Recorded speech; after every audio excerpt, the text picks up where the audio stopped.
Let me talk real quick about music, like the best music to play in your cab, in your Uber, and all them things, yeah? Because I remember watching this video some years back where the guy was saying that, you need to play easy listening music and you need to keep the volume low in your Uber cab or in your cab, right? If you're doing cab work. And that's not true. I mean, look, you can play easy music if you want, easy listening music if you want to. I ain't saying that. If you can keep the music low if you want to, I ain't saying that.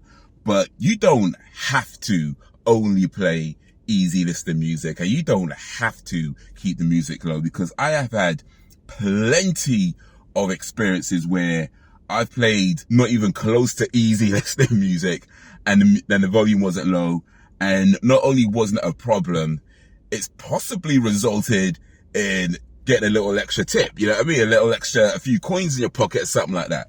So yeah, like, it's not true. You can play pretty much any kind of music you want. Like, vast majority of people who get in a cab don't really care what you're playing, right? I would say that's a vast majority. They don't really care what you're playing. They're either going to put their headphones on and listen to their own music anyway, or they're going to ask to connect their phone to the Bluetooth and play their own music anyway, or they're just going to kind of zone out and not really pay attention, or they might just be talking to you or whatever, but they're not really caring about the music. So I'll say vast majority of people, it doesn't really matter too much what you're playing. Even though the vast majority of people don't care, there's still a significant number of people that do pay attention to the music, and it does kind of matter what you play. Or more specifically, it's not that it matters what you play, but it matters what you play. Let me try and explain what I mean by this. Because if you're just playing, like, say, easy listening music, but you're not really into that yourself, you're just playing it because you think that's what they want to hear, and you get somebody who is like,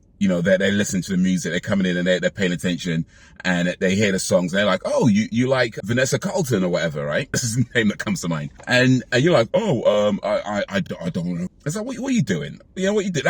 That's a whole conversation that you could have had that you just missed out on because you're playing something that you yourself don't really know much about.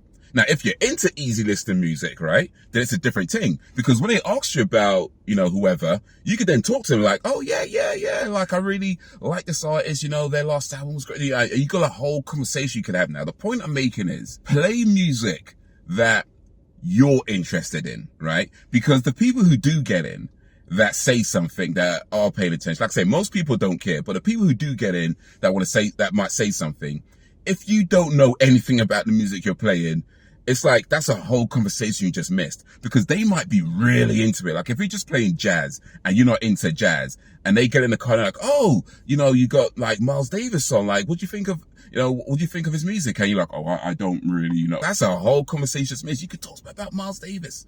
You could have been talking to them about Miles Davis if you were into it, but you just try to play music that you think they want to hear, but you don't really like it yourself. You don't really listen to it yourself. So what I'm saying is, although the vast majority of people don't really care what you play, for the ones that do, it's worth playing music that you yourself are actually interested in. Because at the end of the day, like, if they don't like it, or if they think it's horrible or whatever, they could ask to listen to their own music anyway, or they're just going to put their headphones on and it's not going to matter. But if you're playing something that you're interested in, and it turns out they're interested in it as well, that's a whole conversation you can have about that now. So it's worth playing music that you yourself are actually interested in, that you know about. Like, times where I've been playing heavy metal in a car, and people got in, it's like, man, I ain't heard Pantera for ages. I'm like, yeah, man, I saw them live back in Bro, it's a conversation you're having now. You start talking about old school heavy metal. I tell you this, yeah, out of all the songs that I've played, all the music that I've played, I reckon the one that's probably gotten the biggest responses is Gigs Talking the Hardest. Now, I'm not going to say every single time I had Gigs playing in my car, somebody said something, because like I say, most people don't care. But for the ones that do, Gigs has probably gotten the biggest response. And Talking the Hardest specifically, I feel like that song has gotten the biggest responses from all the passengers I've had, from all the people who responded to the music I played. That's got the biggest responses. The amount of times, well, I say amount, like, it's like, come on, let me not exaggerate too much. But there's definitely been a few times where that song's been playing and somebody's got in, and immediately they're like, yeah, if you're talking the hardest, Gigs better pop it. You know what I mean? Immediately. And I remember, like, one girl sitting in the back, she was just quiet, just in her own world, whatever. I think it was Look What the Cat Dragged In came, because I think I had the music on like it was like a playlist, and you know, it was on random, right? And I think it was Look What the Cat Dragged In came on, and then this girl who was just sitting there quietly, you know, kind of started, I think even like subconsciously or whatever, just started singing along to it, like, look what the cat dragged in, just kind of subconsciously singing along to it. So yeah, Gigs has definitely got, at least to my mind, I feel like Gigs has definitely got the biggest responses. And I can't prove this. But I do feel like, you know, I've gotten a few tips because of him as well. So like, big up man like Gigs. I think he's putting a little bit of money in my pocket still, you know what I mean? So, but yeah, just play the music that you're into, you know, play the music that you like, that you're into, you know, and, you know, if people don't like it, they could ask you to play something else, or they, like I said, they could just put their own thing on anyway. But the whole thing about, oh, you gotta play easy listening music, and you gotta keep, nah, man.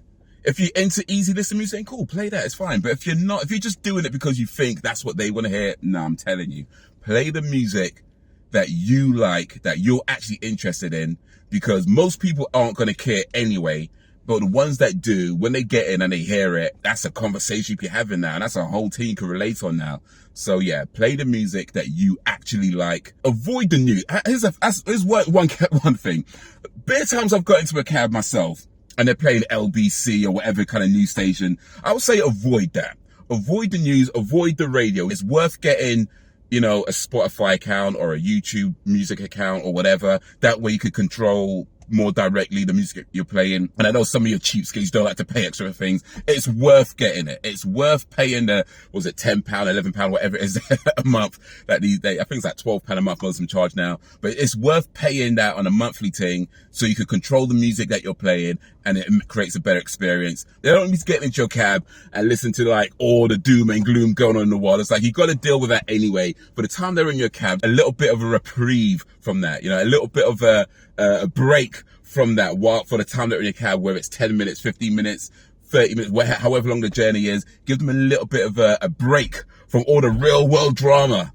Then when they get out, they could be a bit more ready to take on the world. But yeah, avoid the news. Podcasts are good as well, because again, like, people get in and like, oh, you listen to, whether it's, if you're into tech or whatever, you listen to a tech podcast. Oh, you're into tech. Oh yeah, it's a conversation you could be having. The point is, play the things that you actually like, that you are actually interested in, you know, just not the news and not the radio. I ain't trying to knock the radio. Radio's good. Radio's cool. I'm just saying, in terms of creating a good experience, you can't really do it with the radio. Well, it's not that you can't, but it's a bit harder. Let me say that. It's not impossible to do that with the radio. It's just harder because you can't control directly what they're playing. But, you know, it can still be done. It can still be done. So maybe play the radio sometimes. And yeah, it just creates a better experience for the passengers. And who knows? They might be a little bit inclined to put a little £1 thing or a little £2 thing in the tip jar. They just might. No guarantees, right? But they just might. But yeah, anyway, mid on. Peace.